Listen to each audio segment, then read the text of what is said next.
Je, je suis né en Algérie.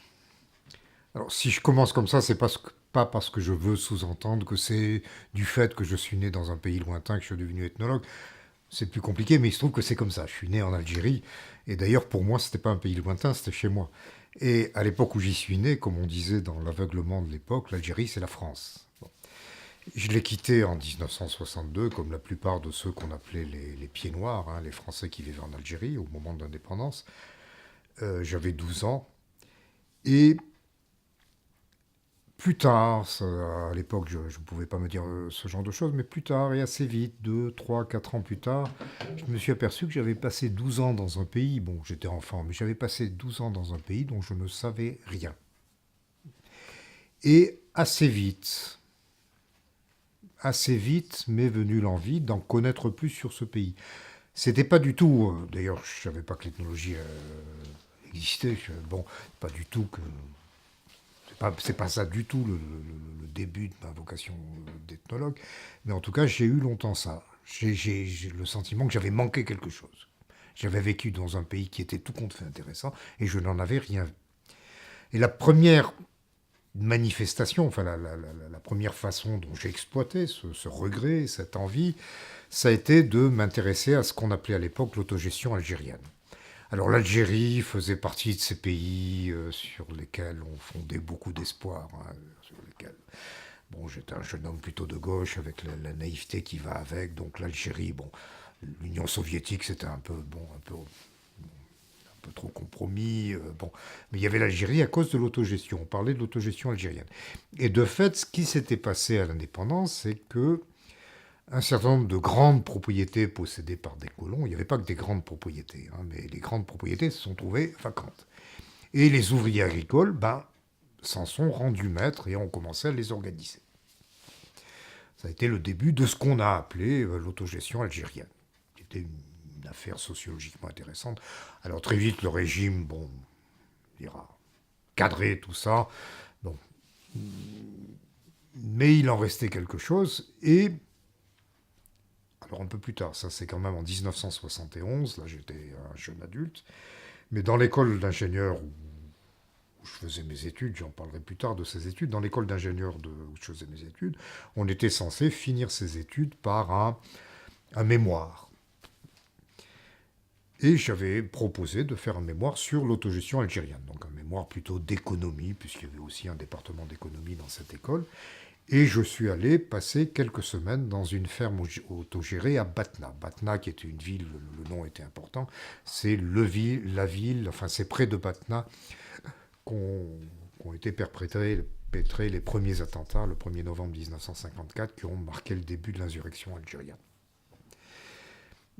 J'ai passé là-bas 3 semaines, c'était la première fois depuis mon départ en 1962 que je revenais en Algérie. Alors là, pour le coup, j'ai vraiment été émerveillé. Enfin, et là, j'ai vraiment senti que j'avais rien vu. Que dans les 12 ans que j'avais passé là-bas, j'avais rien vu. Bon, c'était des vacances de touristes, malgré tout, de touristes culturels, mais de touristes. Bon, mais j'ai goûté l'hospitalité des gens, leur douceur, leur bienveillance. La bienveillance, on ne la sentait pas trop, enfin, dans les dernières années de la guerre, parce que c'était la guerre. Et j'ai été hébergé 3 semaines dans une ferme autogérée. Les gens m'ont invité dans des mariages. Bon, je me souviens, oui, que j'avais été ébloui par une cérémonie de mariage. Et plus tard, bien plus tard, quand j'ai commencé mes terrains chez les Touaregs, je me disais, bon, est-ce que je retrouverai cet émerveillement? Mais ça, on y reviendra plus tard. Mais même après ce séjour, dont j'avais tiré donc un mémoire, l'équivalent d'une sorte de mémoire de maîtrise, il n'était pas question d'ethnologie, mais quand même le désir d'en connaître de plus en plus sur l'Algérie. Et un des livres que je me souviens d'avoir lu à cette époque, c'était un peu plus tard, en 1973. C'était un livre dont j'ai compris bien plus tard qu'il était très médiocre, mais sur le moment il m'a intéressé.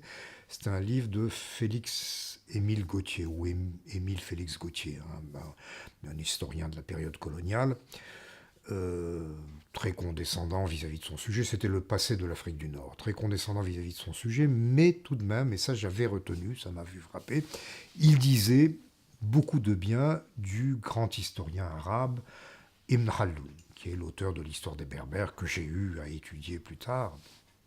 Ça m'était resté dans la tête. Bon. Mais ce à quoi je me destinais, c'était pas très clair, j'hésitais entre plusieurs choses, et comme je l'ai dit, j'avais fait des études d'ingénieur. Comment j'en suis arrivé là, à vrai dire, je crois que c'est une erreur de jeunesse, en partie. Euh, Quand j'étais au lycée, bon, j'ai longtemps hésité quand j'ai fini mes études, quand j'ai passé mon bac. Je n'avais pas de vocation bien affirmée. J'ai longtemps hésité entre des études littéraires et des études scientifiques. Et j'ai choisi les études scientifiques par lâcheté. Parce qu'en fait, les études littéraires, ça voulait dire affronter cette chose terrible qui est l'angoisse de la page blanche. Donc là, c'est trop. Les maths, c'est du Lego, les maths, c'est du mécano. Enfin, je veux dire, je me débrouillais bien. Je veux dire, j'avais compris que si on sait les prendre du bon côté, c'est pas très compliqué les maths. Donc, je vais faire des mathématiques. Et je suis entré dans une école d'ingénieur où, sans du tout l'envie d'être ingénieur, c'est une école à partir de laquelle j'aurais très bien pu faire de la recherche scientifique. Et c'est ce à quoi je songeais. Et quelqu'un a joué, sans le savoir, un grand rôle là-dedans, c'est l'homme éminent, le très grand homme qui était notre professeur de mathématiques dans cette école d'ingénieurs, c'était l'école polytechnique, c'était Laurent Schwartz. Laurent Schwartz a été un des grands mathématiciens du XXe siècle. On savait aussi, hein, on ne savait pas tout, mais on savait que c'était un militant politique. Je ne le savais pas à l'époque, mais j'ai appris plus tard qu'il était même trotskiste, et trotskiste de façon assez engagée. Ce qui m'a surpris un peu quand je l'ai appris, mais bon. Mais ça nous le rendait estimable. On savait qu'il était très à gauche, ça nous le rendait encore plus estimable, et il était fascinant. Je me souviens encore de notre premier amphithéâtre. C'était vraiment le début. On commençait par un amphithéâtre de mathématiques. Le général commandant l'école, parce que l'école polytechnique était aussi une école militaire, nous le présente dans des termes que je me souviens d'avoir trouvé un peu sots. Il dit, oui, voici Laurent Schwartz, dont la réputation va bien au-delà de cette maison et bien même de ce pays. J'ai envie de dire, bah, évidemment, on le sait, on t'a pas attendu pour le savoir. Bon. Et Laurent Schwartz a parlé. Alors on le voyait, il était en bas de l'amphi, c'était un grand amphi à l'ancienne. En bas de l'amphi, il avait un peu ce qu'on attendait d'un mathématicien, un front bombé, enfin, et dégarni, et des tics. Il avait des tics. Ça, c'était le côté mathématicien. Et il avait aussi... Enfin, il était très beau. Je me souviens de l'avoir trouvé très beau. Il avait des yeux bleus, gris-bleu, qui rendaient son regard fascinant, et une voix avec laquelle il pouvait soumettre n'importe quel auditoire, quel que soit le sujet. Bon. Et donc je buvais ses paroles. Et d'ailleurs, je me souviens qu'avant même qu'on a appris que notre professeur de maths, ça allait être Laurent Schwartz, c'est à peu près comme si on m'avait dit, vous savez, le professeur de physique, c'est Albert Einstein. Hein. C'était, bon, et je me souviens d'avoir attendu le moment où on allait voir Schwartz. Et ce moment était vraiment conforme à ce que j'attendais. C'était un moment éblouissant. Et peut-être pas uniquement la fascination et l'admiration très vite affectueuse que j'ai eue pour Laurent Schwartz qui a fait que je me suis dit, je vais faire des mathématiques. Bon. Je crois que j'y pensais un peu avant, mais là, ça a joué en plus. Donc j'ai songé assez longtemps à me destiner aux mathématiques, surtout que j'étais un bon élève. Bon, bon. Malgré tout, même si je pensais que c'était ça ma vocation, j'en étais pas trop sûr. Pour deux raisons, c'est que d'abord, ce qu'on se disait entre nous, là, on était quelques-uns dans cette école, il y en a assez peu qui se destinaient à la recherche, mais ceux qui songeaient aux mathématiques, le bruit qui courait, c'est que un mathématicien au-delà de 30 ans, il est perdu. Et je me disais, mais si à 30 ans, je n'ai pas démontré mon théorème, c'est fini. 30 ans, ce sera trop tard, j'aurais gaspillé ma vie. Il y avait cette angoisse. On songeait même, bon, c'était un de nos Il y a un de nos modèles, Évariste Galois, ce mathématicien du 19e siècle, dont on dit, c'est un peu légendaire, qu'il est mort dans un duel à 20 ans à peu près, et la nuit qui précédait son duel, il avait écrit ce qui est son œuvre. Enfin, bon. Bon. Mais bon, à 20 ans, 19 ans, 20 ans, je crois que c'est même 19 ans, il avait écrit une œuvre géniale. Moi, j'ai encore rien fait. Est-ce que vraiment, je crois avoir la vocation, mais est-ce que j'ai l'élection? Et ça, on avait vraiment le sentiment, et je pense que c'est vrai. Je veux dire, pour faire des mathématiques, il faut être élu. Bon. Doute de ce côté-là, je n'étais pas très sûr de moi. Et je sens très bien que être un bon élève en mathématiques, j'étais même un très bon élève, ce n'était pas un problème, et faire de la recherche, affronter l'inconnu, il y avait une distance, ça je le sentais. Et en plus, est-ce que j'étais sûr de vouloir m'enfermer dans ce monastère intellectuel que sont les mathématiques? Faire des mathématiques, ça veut dire ne faire en gros que ça. Bon. Renoncer aux choses intéressantes de la vie, la littérature. Bon. En avais-je vraiment envie? J'en doutais. Pendant toute ma scolarité à l'école, je faisais beaucoup de mathématiques, bon, tout en n'étant pas très sûr, tout en me disant aussi en même temps, mais si je ne fais pas ça, qu'est-ce que je vais faire? Je ne sais rien faire d'autre. Bon. Bon. Mais malgré tout, et c'était déjà une manifestation importante de ces doutes, mon mémoire de fin d'études, au lieu de le faire sur un sujet de mathématiques, je l'avais donc fait sur l'autogestion algérienne. Et bon, je suis sorti de l'école, j'ai passé un an à faire un peu beaucoup de choses. J'ai même envisagé d'être prof de yoga. Mais quand même, au bout d'un an, je me suis dit non, c'est les mathématiques. Et Laurent Schwartz, qui m'aimait bien, m'a offert un poste d'assistant à l'école polytechnique. C'était un contrat d'un an éventuellement renouvelable. Et j'ai donc pendant quelques temps enseigné un peu de mathématiques à l'école. C'était un poste où on disait assistant. Ça correspond à ce qu'on appelle en France aujourd'hui les ATER, hein, les jeunes gens qui sont des fois doctorants simplement, enfin qu'on embauche pour un an. À la fin de cette année-là, j'ai senti que non. Non, il n'y a rien à faire. Mes doutes étaient trop importants pour que je considère que c'était ma vocation. Donc j'ai été voir Laurent Schwartz et je lui ai dit, écoutez, ne renouvelez pas mon contrat, c'est pas la peine, c'est pas ma faute. Et il y a eu une période assez longue, hein, vraiment, où je ne savais pas quoi faire de ma vie.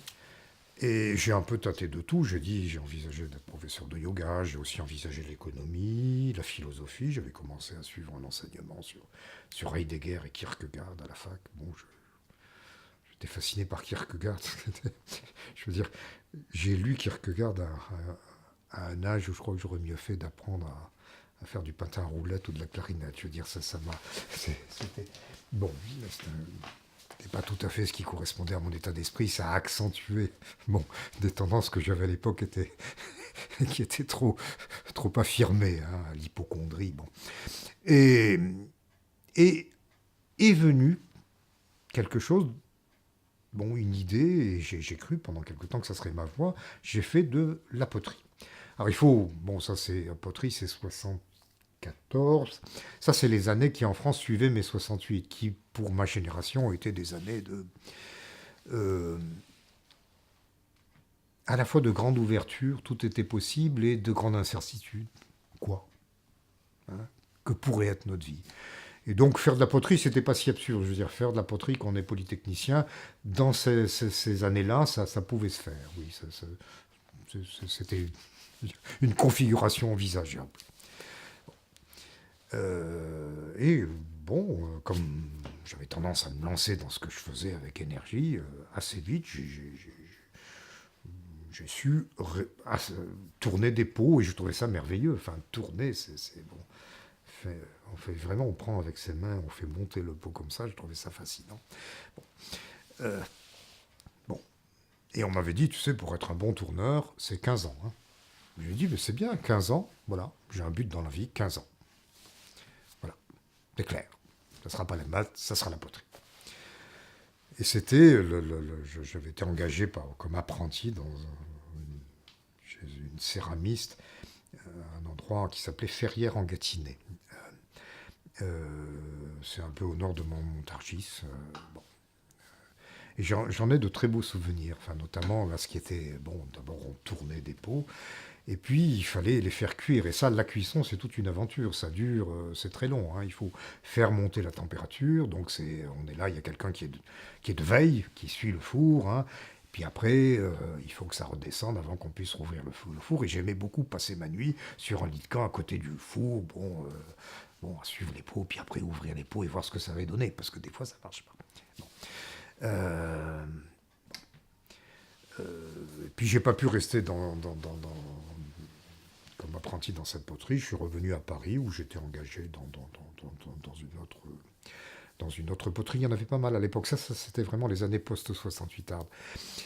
Mais revenir à Paris, c'était retrouver les livres, les incertitudes. Et à nouveau, je me suis dit, mais est-ce que c'est vraiment la poterie? Bon. Et j'ai recommencé à faire des maths. Et recommencer à faire des maths, non pas parce que je me disais c'est les maths tout compte fait, mais parce que je me disais je peux pas rester sans rien faire. Donc faisons des maths. Là, au moins, et puis quand la vocation viendra, elle viendra. Parce qu'elle devait venir, j'en étais sûr. Alors je sais que il est de bon ton de dire, je crois que Bourdieu a écrit des choses dessus, que vocation c'est une illusion, c'est une reconstruction a posteriori de la vie, ça fait partie de l'illusion biographique. Moi je le vivais comme ça et je pense, oui, j'attendais la vocation, j'attendais que l'appel vienne, parce que je le vivais comme ça. Bon, j'avais cru que l'appel c'était les mathématiques, puis la poterie. Alors, chose étrange, et ça, il y a donc cette période de doute, hein, où vraiment je frappe à toutes les portes, et c'est une période de tourment, enfin bon, parfois très pénible. Bon, puis, et ça doit être à la fin du printemps 75, il y a un moment dans mes souvenirs où c'est clair, je vais être ethnologue. Ça y est. Et cette fois, ça y est. J'étais sûr que ça c'est la bonne. Mais malheureusement, et je voudrais bien me rappeler, mais il y a un trou dans ma mémoire, le moment où ça m'est venu. Mais ça, non. J'ai l'avant, les tourments, j'ai l'après, le début d'une certaine assurance, mais j'ai pas le moment de l'appel. Ça, c'est perdu, c'est gommé dans ma mémoire. Et je le regrette beaucoup parce que je suis sûr que ça a dû être un moment de grande joie, mais peut-être que je sais pas. En tout cas, ça c'est le moment où j'ai décidé de devenir ethnologue est absent de ma mémoire. Bon. Mais même quand j'ai pris cette décision, alors d'abord ça veut dire faire des études. Alors heureusement c'est assez drôle, bon là, ça fait partie des fantaisies de l'université française. Je n'étais pas obligé de revenir sur les bancs de l'école depuis le début. Mon diplôme d'ingénieur me donnait des équivalences. Je pouvais tout de suite m'inscrire à ce qu'on appelait à l'époque le DEA, qui doit correspondre au Master 2 aujourd'hui, hein. Ça veut dire une année de préparation avant de commencer à écrire la thèse. J'ai obtenu ça. C'est assez drôle d'ailleurs, l'endroit où je me suis inscrit, c'était l'université Paris 7. J'ai appris plus tard que le département d'ethnologie de l'université Paris 7 avait très mauvaise réputation. Mais, bon, moi je savais pas, j'étais absolument innocent dans ces affaires. Si je me suis inscrit à Paris 7, c'est pour une raison très simple, c'est que le couloir de l'université où il y avait le département d'anthropologie était le même couloir, c'était un très long couloir, le même couloir que celui où il y avait le département de mathématiques, et Laurent Schwartz, qui n'enseignait pas qu'à Polytechnique, avait un bureau là. Et je m'étais dit, mais vraiment, je m'étais dit, une maison où il y a Laurent Schwartz, ça ne peut être que très sérieux, il est là, ils sont là, très bien, je peux m'inscrire dans ce département-là en confiance. Bon. J'ai donc fait un DEA d'ethnologie à Paris 7, et j'ai eu la chance, bon, il y avait des enseignements qui étaient un peu bizarres, mais j'ai eu la chance de tomber sur deux personnes à qui je suis redevable. C'est Raymond Jamous et Marcel de Copé, qui avaient un séminaire. Chez Raymond Jamous, il n'avait pas encore de poste à l'époque. Il était en train de finir d'écrire un livre qui tirait de son terrain sur le Maroc, Honneur et Baraka, qui est un grand livre. Hein, ça fait partie de ces grands livres sur l'anthropologie de l'honneur. Et Daniel de Copé travaillait sur les Aréaré, qui sont des Mélanésiens, et je me souviens que ses enseignements de séminaire étaient éblouissants. C'était un personnage éblouissant. Bon. Il avait déjà écrit, bon, il n'a jamais écrit de livre vraiment, sinon un petit livre sur la musique des Aréaré. Il n'a jamais écrit de livre, c'était plutôt un homme d'articles. Mais quels articles? Bon. Il y avait une manière de mettre ensemble des données très disparates, des rituels, des récits, et de faire que ça tenait. Hein, de montrer que tout ça, c'était une belle symphonie, où tout se répondait. Mais je trouvais ça absolument merveilleux. Si c'est ça l'ethnologie, faire de la musique de cette façon-là, c'est magnifique. Bon. Et j'étais d'autant plus fasciné par cette manière de faire qu'il y a autre chose qui m'orientait vers cette façon de concevoir l'anthropologie. L'anthropologie comme vraiment composition de symphonie. Bon, c'est que le premier livre d'ethnologie que j'ai jamais lu, parce que bon, j'étais admis en DEA, mais je savais rien. Il a donc fallu que je lise. Alors je me souviens que pendant les vacances d'été, là, de l'été 75, avant de commencer mon DEA, qui était de 75 à 76, j'ai lu. Et le premier livre que j'ai lu, bon, je ne sais plus comment je suis arrivé là, j'ai dû aller dans une librairie, bon, c'est Les structures élémentaires de la parenté de Lévi-Strauss. Alors là, je m'en souviens comme d'un grand éblouissement. Bon, euh, je lisais ça jusqu'à une heure avancée de la nuit, jusqu'à 3 heures du matin. Je me levais à 6 heures, enfin, je ne dormais plus. Enfin, j'étais dans les structures élémentaires de la parenté, parce que bon, extraordinaire d'intelligence comme livre. Et surtout, pour moi, quand je lisais ça, je disais, mais c'est de l'algèbre. C'est de l'algèbre. Le début des structures élémentaires de la parenté, qui, je crois, n'est pas caduque du tout, ce qu'il dit sur les systèmes de parenté australiens, c'est vraiment de l'algèbre, parce que bon, ce sont des systèmes de parenté bien charpentés qui appellent naturellement un traitement algébrique. Et d'ailleurs, un grand mathématicien que je connaissais avant, que je ne connaissais pas personnellement, mais dont je connaissais les travaux, André Weil, avait fait une annexe. Hein. Il y a un des chapitres des structures élémentaires de la parenté, c'est une annexe d'André Weil.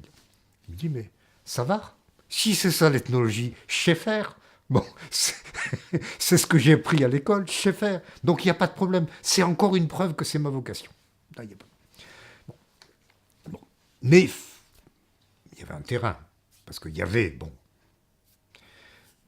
Donc c'était, bon, je veux dire, le désir de commencer l'ethnologie, ça a été, bon, je l'ai vécu d'abord comme une aventure intellectuelle, parce que se lancer dans la structure élémentaire de la parenté, c'est une belle aventure intellectuelle, mais il y avait le terrain, il fallait que j'aille chez des gens lointains et que je m'intègre. Et ça faisait partie, même si je sentais que c'était ma vocation, mais c'est ma vocation, mais ai-je l'élection? Dire, est-ce que, bon, est-ce que je ne vais pas être refusé dans l'entrée du Saint des Saints? Et pour moi, ce qui devait être la preuve de l'élection, c'était arriver à s'intégrer. Et je me souviens, l'un des livres, ça fait partie des tout premiers livres que j'ai lus, c'était le Chronique des Indiens Guayakis de Michel Clastres. J'avais lu, puis il avait écrit La Société contre l'État. Ça, c'était bien dans l'esprit post-68 art. C'était un livre un peu anarchiste. Bon. Donc j'aimais bien aussi ce qu'écrivait, enfin ce qu'avait écrit Michel Clastres, Pierre Clastres, oui. Et je me souviens que dans la Chronique des Indiens Guayakis, dans un des premiers chapitres, bon, il est admis chez des Indiens et il dit « Ah, ça y est, mon intégration est réussie. » Ah, je me disais, il a de la chance. Il a vécu ce moment-là. Est-ce que je le vivrai? Est-ce que ça me sera donné? Et ça, c'était un peu l'équivalent transposé de ce qui, quand nous étions jeunes étudiants en mathématiques, était pour nous la preuve de l'élection, le moment où on trouve la démonstration d'un théorème. Bon. Alors déjà, dans les problèmes qu'on nous posait, ça vient toujours comme une illumination. Hein. Quand le problème est vraiment difficile, tout d'un coup, ah, mais oui, c'est ça. Bon. Et c'est vrai que l'une des raisons pour lesquelles j'avais pensé que c'était les mathématiques, c'était l'envie de vivre ce genre d'illumination, ce cadeau des dieux. Bon. J'étais passé à l'ethnologie, mais il y avait aussi ça, c'était, bon, qui était en l'occurrence plutôt un cadeau des hommes. Bon. Donc il y avait ce doute, malgré tout, pendant, bon, même si j'avais le sentiment que ça y est, c'est parti, bon, ça va, hein, c'est la fin de mes errances, c'est parti, bon, mais est-ce que ça marchera? Et c'est peut-être là, et c'est même sûrement là, mais je me souviens plus très bien comment ça s'organisait dans la tête, il me paraissait évident que j'allais regarder du côté du Maghreb. Il y avait, bon, ou l'Algérie ou par là. Et même plus précisément du côté des Berbères.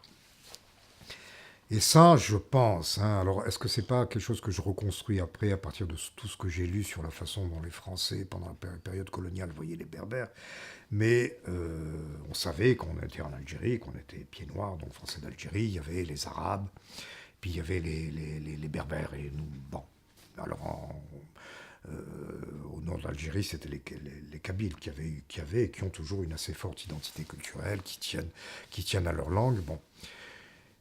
Et il me semble me souvenir, à moins que ce soit une reconstruction, d'après ce que j'ai appris par la suite, qu'on avait l'idée que les Berbères, on s'entendrait mieux avec eux. Là, c'était bon. Mais peut-être que c'est une reconstruction. En tout cas, quand est venu le moment où il fallait que je songe à un terrain, ça aurait été les Berbères.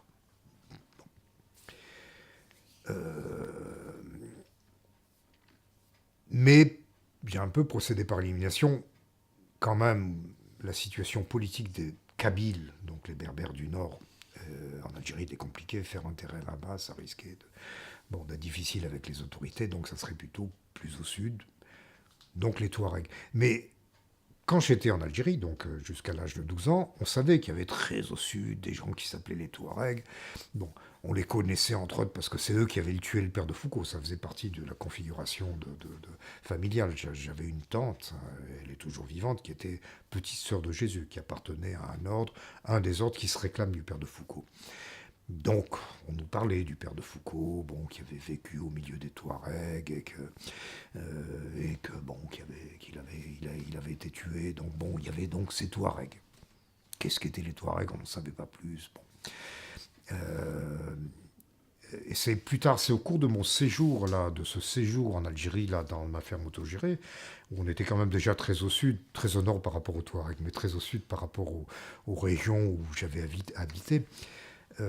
J'avais posé la question en disant mais les Touaregs c'est quoi? Ben, c'est des Berbères eux aussi. Ah bon, ça va. Ils étaient dans un cadre. Donc bon, les Kabyles étant exclus parce que ça promettait d'être compliqué, ça serait les Touaregs. Mais j'avais encore à décider quel Touareg ça serait, mais ça a été une autre affaire dont on parlera peut-être plus tard.